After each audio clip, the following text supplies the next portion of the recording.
Right. విశాఖలో మంత్రి Nara Lokesh over action చేశారు. స్టీల్ ప్లాంట్ బాధిత కుటుంబాలను పరామర్శించేందుకు వచ్చి కార్మికుల పట్ల అవహేళనగా మాట్లాడారు. కార్మికుల మృతిపై ప్రశ్నించిన కార్మిక నేతలతో లోకేష్ గొడవకు దిగారు. మీ ఇంట్లో ఎవరూ చనిపోలేదు కదా అంటూ ఆయన మాట్లాడిన మాటలు అట్ ప్రెజెంట్ కార్మిక లోకాలకు సంబంధించిన ఆగ్రహానికి కారణమవుతున్నాయి.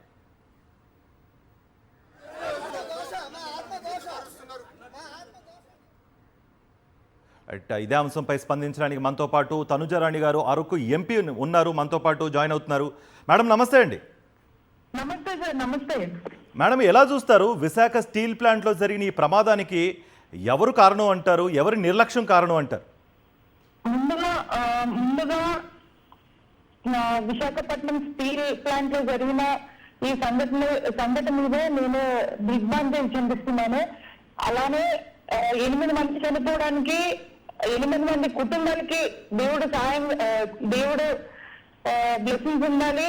అదే విధంగా 8 మంది ఎవరైతే చనిపోయారో ప్రగాఢ సానుభూతి తెలియజేస్తున్నాను. ఈ రోజు స్టీల్ ప్లాంట్ అన్నది ఆంధ్రప్రదేశ్ లోని ఎంతో విలువైన ఆస్తి. ఉద్యోగ కల్పనలో కావచ్చు, రాష్ట్ర ఆర్థిక అభివృద్ధి కావచ్చు, వేలాది మంది కుటుంబాలకి జీవన ఆధారం కల్పించి కీలక పాత్ర పోషిస్తుంది. ఒక చిన్న వాచ్మెన్ దగ్గర నుండి ఉన్నత అధికారుల వరకు స్టీల్ ప్లాంట్ లో పనిచేయడం అన్నది గౌరవంగా భావిస్తారు. అట్లాంటి స్టీల్ ప్లాంట్ ఇంతకు ముందు విశాఖ ఉక్కు ఆంధ్రుల హక్కు అనే నినాదంతో ఉద్యమాలు జరిపించి విశాఖకు స్టీల్ ప్లాంట్ లో ఎంతో మంది కుటుంబాలు ఆధారపడి అక్కడ ఉద్యోగాలు చేయడం నిజంగా మా విశాఖ ఉత్తరాంధ్ర అందరికీ ఒక గర్వకారణం. అలాంటి స్టీల్ ప్లాంట్ లో ఇట్లాంటి సంఘటనలు ఇది మొదటిసారి కాదు.